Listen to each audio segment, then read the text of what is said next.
বাহারি রঙের রেলিং, দামি সড়ক বাতি নিয়ে দাঁড়িয়ে আছে ১৯ কোটি টাকার ব্রিজ।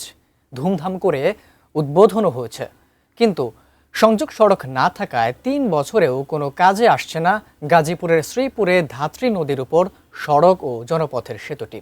শ্রীপুর প্রতিনিধি শিহাব খানের তথ্য ও ছবি নিয়ে ডেস্ক রিপোর্ট। ২০২১ সালে গাজীপুরের শ্রীপুর বরমী বাজারের পাশ দিয়ে বয়ে যাওয়া ধাত্রী নদীর ওপর ১৮ কোটি ৯৬ লাখ টাকা ব্যয়ে প্রায় ৯৮ মিটার দৈর্ঘ্য সেতুটি নির্মাণ করে সড়ক ও জনপথ বিভাগ। ২ বছর ১০ মাসের মাথায় ২০২৩ সালের সেপ্টেম্বর মাসে সেতুর নির্মাণ কাজ শেষ হয়। তবে জমি অধিগ্রহণ জটিলতায় আজও সম্পন্ন হয়নি সংযোগ সড়কের কাজ। ফলে নির্মাণের ৩ বছর পরও ব্যবহার করা যাচ্ছে না সেতুটি।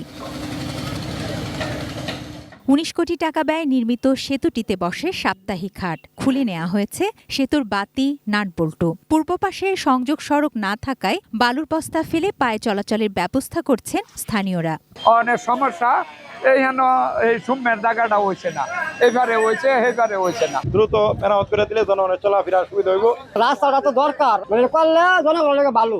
কর্মকর্তারা জানিয়েছেন টেন্ডারের প্যাকেজ ভাঙতে ঊর্ধ্বতন কর্তৃপক্ষকে জানানো হয়েছে। অনুমতি পেলেই নতুন করে শুরু হবে কাজ। বরমী ব্রিজের এখন পর্যন্ত কোনো আপগ্রেড পাচ্ছি না আর কি। আমরা তো আমার ওই প্যাকেজটা ভাঙার জন্য আমরা চিঠিপত্র দিয়েছি আমার এক্সচেঞ্জার, রিপ্লাই পাইনি। মানুষের জন্য করা হয়েছে সরকারের কোটি টাকা খরচে। মানুষ কেন এখনো পর্যন্ত উপকার পাচ্ছে না, উপকার না পাওয়ার পেছনে কারা দায়ী, কেন পড়ে আছে, যতটুকু অবশিষ্ট কাজ আছে এটা যত কম সময়ের ভিতর করা যায় করে মানুষের কল্যাণের জন্য ব্যবহার করার জন্য এটাকে যে কোনোভাবে কাজ করতে হবে। গফরগাঁও সহ আশপাশের এলাকার সাথে রাজধানী সংযোগ সহজতর করতে দ্রুত সংযোগ সড়ক নির্মাণ এবং সেতুটিতে যান চলাচল করার দাবি স্থানীয় মানুষদের। তুনাজ জিনা তনু, ডেস্ক রিপোর্ট, ATN নিউজ।